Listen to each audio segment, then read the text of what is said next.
October 7, 2023లో Hamas మిలిటెంట్లు అనవసరంగా ఇజ్రాయెల్పై దాడులు చేసి 1250 మందిని దారుణంగా హత్య చేసి 250 మందిని బందీలుగా చేసి తమ వెంట తీసుకెళ్లారు.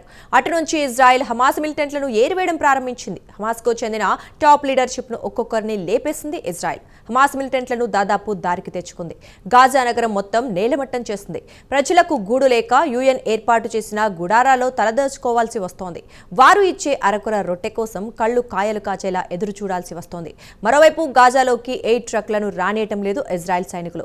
దీంతో ఆకలి చావులు మొదలయ్యాయి. ఇవన్నీ ఒక ఎత్తైతే ఇక పాలస్తీనియన్లపై అసలైన పిడుగు పడబోతోంది. అదేమిటంటే అమెరికా, ఇజ్రాయెల్లు కలిసి గాజాను స్వాధీనం చేసుకుని అక్కడి ప్రజలను ఇతర ప్రాంతాలకు తరలించేందుకు ఇటు ట్రంప్ అటు నెతన్యాహు సీరియస్ గానే కసరత్తు చేస్తున్నారు. వివరాలు చూద్దాం.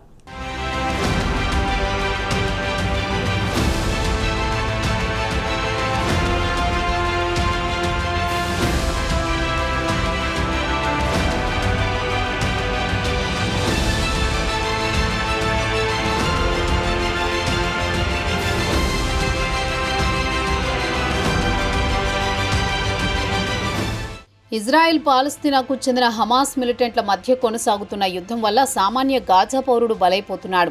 గత 22 నెలల నుంచి కొనసాగుతున్న యుద్ధంలో గాజా నగరం పూర్తిగా నేలమట్టమైంది. గాజా పౌరుడు యుఎన్ ఏర్పాటు చేసిన శిబిరాల్లో కాలం గడుపుతున్నాడు. యుఎన్ ఇచ్చే అరాకొర రొట్టెముక్క కోసం కళ్ళు కాయలు కాసేలా ఎదురు చూస్తున్నాడు. అదీ కాకుండా ఇజ్రాయెల్ మిలిటరీ గాజా పౌరులకు ఆహారం తెచ్చే ట్రక్కులను అడ్డుకుంటోంది. దీంతో గాజాలో ఆకలి చావులు మొదలయ్యాయి. పసిపిల్లలు, మహిళల పరిస్థితి మాత్రం అత్యంత దారుణంగా తయారైంది. మరోవైపు ఇజ్రాయెల్, అమెరికాలు కలిసి గాజాను స్వాధీనం చేసుకుని అక్కడ పౌరులను ఇతర దేశాల్లో సర్దుబాటు చేయాలనే ఆలోచనలో ఉంది. ఇదే విషయాన్ని అమెరికా ప్రెసిడెంట్ డొనాల్డ్ ట్రంప్ గతంలో పలుమార్లు ప్రస్తావించిన విషయం తెలిసిందే. గాజాను అందమైన రిసార్టుగా తీర్చిదిద్దుతామని చెప్పారు. ఇక గాజా పౌరులను ఇతర ప్రాంతాలకు తరలించే ఆలోచనలో ఉన్నట్టు ఇదే విషయాన్ని అమెరికా పర్యటనలో ఉన్న ఇజ్రాయెల్ ప్రధాని బెంజమిన్ నెతన్యాహు చెప్పారు. అమెరికా, ఇజ్రాయెల్లు కలిసి గాజా పౌరులకు మెరుగైన భవిష్యత్తు కోసం పొరుగున ఉన్న దేశాలకు తరలిస్తామని చెప్పారు. ఒకవేళ ప్రజలు ఇక్కడే ఉండాలనుకుంటే ఉండవచ్చు. ఇక్కడి నుంచి మెరుగైన జీవితం కోసం ఇతర ప్రాంతాలకు వెళ్లాలనుకుంటే వెళ్లవచ్చు. గాజాను బహిరంగ జైలుగా ఉంచదలుచుకోలేదు. కావాలనుకుంటే వారు ఇతర ప్రాంతాలకు వెళ్లవచ్చు. ఇది ఇక తుది నిర్ణయం తీసుకోవాల్సింది గాజా ప్రజలే అని నెతన్యాహు స్పష్టం చేశారు.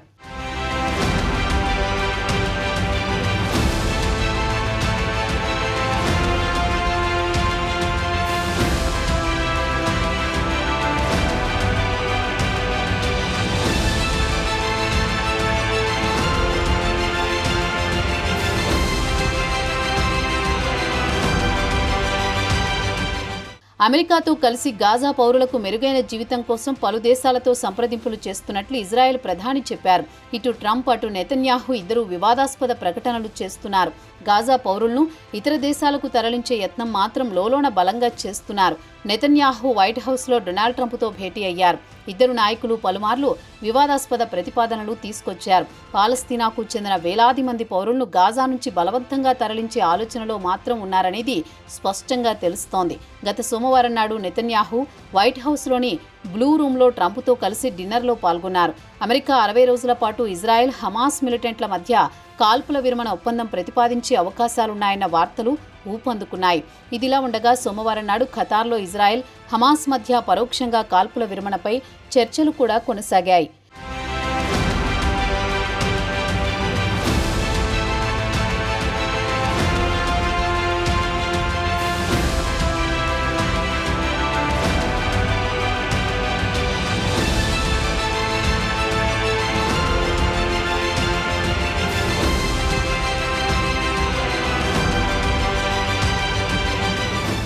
ఈ ఏడాది ప్రారంభంలో ట్రంప్ గాజా గురించి ప్రస్తావిస్తూ పాలస్తీనా ప్రజలను అక్కడి నుంచి తరలించి గాజా స్ట్రిప్ను రివేరా ఆఫ్ మిడిల్ ఈస్ట్గా చేస్తానని ప్రకటించారు. పొరుగు దేశాల నుంచి మద్దతు కూడా లభిస్తుందని, త్వరలోనే అంతా మంచి జరుగుతుందన్నారు. దీంతో ముస్లిం దేశాలన్నీ ట్రంప్పై భగ్గుమన్నాయి. అయితే ఇదే విషయాన్ని ఇజ్రాయిలీలు గత కొంతకాలంగా చెబుతూ వస్తున్నారు. ఇజ్రాయెల్ గత కొంతకాలంగా స్వచ్ఛందంగా గాజా నుంచి వలస పోండని గాజా పౌరులపై ఒత్తిడి పెంచుతోంది. దీనిపై పొరుగున ఉన్న ముస్లిం దేశాలు మాత్రం ఇటు అమెరికాతో పాటు అటు ఇజ్రాయెల్పై తీవ్రస్థాయిలో ఆగ్రహం వ్యక్తం చేశాయి. అయితే ప్రముఖ న్యాయ నిపుణులు రాల్ఫ్ విల్డే ప్రకారం అంతర్జాతీయ చట్టాల ప్రకారం బలవంతంగా ఒక దేశానికి చెందిన పౌరులను ఇతర దేశాలకు తరలించడానికి వీల్లేదని చట్టం చెబుతోంది. ఇక పాలస్తీనా పౌరుల విషయానికొస్తే ఆక్రమిత వెస్ట్ బ్యాంకు నుంచి ఇతర ప్రాంతాలకు బదిలీ చేస్తున్నామని చెబుతున్నా అది కూడా బలవంతంగానే తమ భూభాగం నుంచి తరలించినట్టు అవుతుందన్నారు రాల్ఫ్ విల్డే.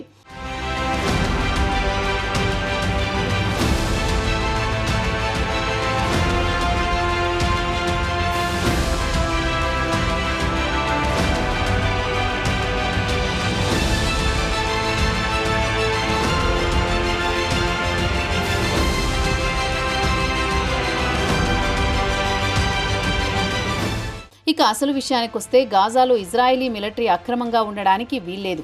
ఇక ఇజ్రాయెల్ ఇటు గాజాలో కానీ వెస్ట్ బ్యాంకులో కానీ ఉండడానికి ఎలాంటి హక్కు లేదు. ఇక ఇక్కడ ఇజ్రాయెల్ ఏది చేసినా అది చట్ట వ్యతిరేకం అవుతుంది. అసలు అక్కడ ఉండడం కూడా చట్ట వ్యతిరేకమని న్యాయ నిపుణులు చెబుతున్నారు. ప్రస్తుతం గాజా పౌరులతో వారు వ్యవహరిస్తున్న తీరు, బలవంతంగా అక్కడి నుంచి పంపించాలని యత్నించడం కూడా అంతర్జాతీయ చట్టాలను ఉల్లంఘించడమేనని అంతర్జాతీయ న్యాయ నిపుణులు రాల్ఫ్ వివరించారు.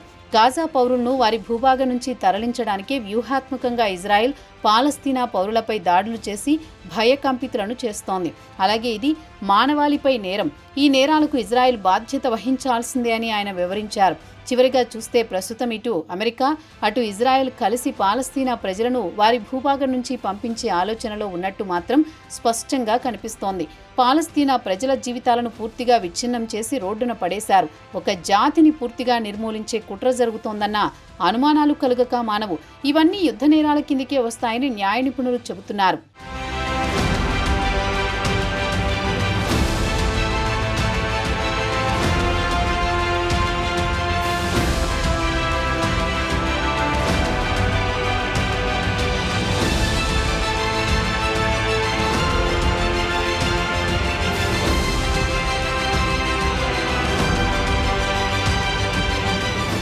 అయితే మాజీ ఇజ్రాయెల్ దౌత్యవేత్త ఎలోన్ పింకాస్ మాత్రం పాలస్తీనా ప్రజలను గాజా నుంచి తరలిస్తే మహాప్రళయమే ఏర్పడే అవకాశాలున్నాయని అన్నారు. ఇజ్రాయెల్ రక్షణ మంత్రి ఒక ఆలోచన చేస్తున్నట్లు, ప్రధానమంత్రి ఒక ఆలోచన, అమెరికా ప్రెసిడెంట్ మరో ఆలోచన చేస్తున్నట్లు మీడియాలో వార్తలొస్తున్నాయి. అయితే వారి ప్రణాళిక అమలు చేయాలంటే అంత తేలికగా కూడా కాదని ఆయన అభిప్రాయాన్ని వ్యక్తం చేశారు. దీనికి ఇక్కడ ఒక ఉదాహరణ కూడా చెప్పుకోవాలి. ఈ ఏడాది ఫిబ్రవరిలో ట్రంప్ పాలస్తీనా రివేరా గురించి ప్రస్తావించారు. ప్రకటన చేసిన 36 గంటల్లో ప్లేట్లు ఫిరాయించాడు. పాలస్తీనా ప్రజల కోసమే రెవీరా తాత్కాలికంగా అక్కడి నుంచి తరలించి పాలస్తీనాను అద్భుతంగా తీర్చిదిద్దిన తర్వాత వారిని తిరిగి పాలస్తీనాకు తరలిస్తామని మరో ప్రకటన చేశారు. ఇదిలా ఉండగా ఖతార్లో ఇజ్రాయెల్ హమాస్ మిలిటెంట్ల మధ్య చర్చల నేపథ్యంలో ట్రంప్ నెతన్యాహులు వైట్ హౌస్లో చర్చలు జరిపారు. 60 రోజుల పాటు కాల్పుల విరమణ ఒప్పందంతో పాటు హమాస్ చేతిలో బందీలుగా ఉన్న ఇజ్రాయెలీ పౌరులను విడుదల చేయడం, అలాగే ఇజ్రాయెల్ జైళ్లలో మగ్గుతున్న పాలస్తీనా ఖైదీలను విడుదల చేయడం, అలాగే గాజాలోని పలు ప్రాంతాల నుంచి ఇజ్రాయెల్ సైనికులను తప్పించడం, యుద్ధాన్ని పూర్తిగా ముగించడంపై కూడా చర్చలు జరిగాయి.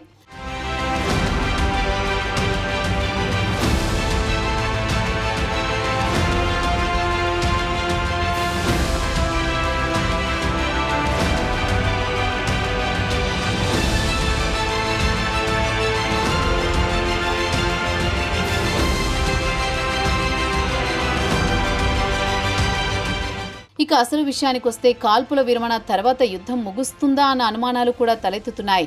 హమాస్ మిలిటెంట్లు డిమాండ్ విషయానికొస్తే తమ వద్ద బందీలుగా ఉన్న ఇజ్రాయెలీ పౌరులను విడుదల చేస్తాం, అదే సమయంలో ఇజ్రాయెల్ జైళ్లలో ఉన్న పాలస్తీనా ఖైదీలను విడుదల చేయడంతో పాటు గాజా నుంచి ఇజ్రాయెల్ సైనికులను పూర్తిగా ఉపసంహరించాలని డిమాండ్ చేశారు.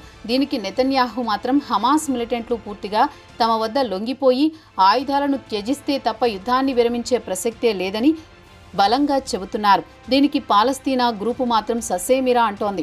ఈ వారంలోనే ఇరు దేశాల మధ్య కాల్పుల ఒప్పందం కుదిరే అవకాశాలు కనిపిస్తున్నాయి. అయితే నెతన్యాహు మాత్రం అంత తేలికగా కాల్పుల ఒప్పందానికి అంగీకరించే పరిస్థితి కనిపించడం లేదు.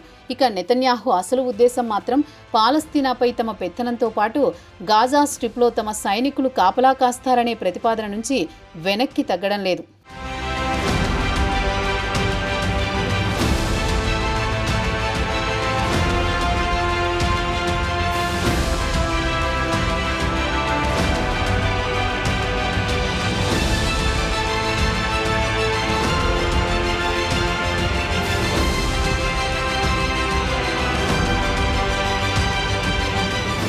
ఇదిలా ఉండగా ఖతార్లో సోమవారం నాడు జరిగిన చర్చల తర్వాత ఎలాంటి ప్రకటనలు వెలువడలేదు. ట్రంప్ ప్రత్యేక దూత స్టీవ్ విట్కాఫ్ ఇరు దేశాల మధ్య చర్చల్లో కీలక పాత్ర పోషించారు, కొన్ని ప్రతిపాదనలు చేశారు.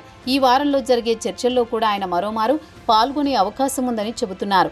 ఇదిలా ఉండగా మంగళవారం నాడు ఖతారీ విదేశాంగ మంత్రిత్వ శాఖ అధికార ప్రతినిధి మాజిద్ అల్ అన్సారీ కూడా ఇజ్రాయెల్ హమాస్ చర్చల గురించి ప్రస్తావిస్తూ చర్చలు ఫలవంతం కావడానికి మరికొంత సమయం పడుతుందన్నారు. ప్రస్తుతం దీనికి ఎలాంటి టైం లైన్ లేదని తేల్చి చెప్పారు. మొత్తానికి చూస్తే ఇటు ట్రంప్ అటు నెతన్యాహు మనసులో మాట మరోమారు వ్యక్తం చేశారు. గాజాను పూర్తిగా తమ ఆధీనంలోకి తీసుకుని అక్కడి పౌరులను పొరుగున ఉన్న ఈజిప్ట్ లేదా జోర్డాన్కు తరలించి చేతులు దులుపుకునే ఆలోచనలో ఉన్నట్టు తెలుస్తోంది. ఇది పాలస్తీనా ప్రజలకు డేంజర్ బెల్స్ అని చెప్పుకోవచ్చు.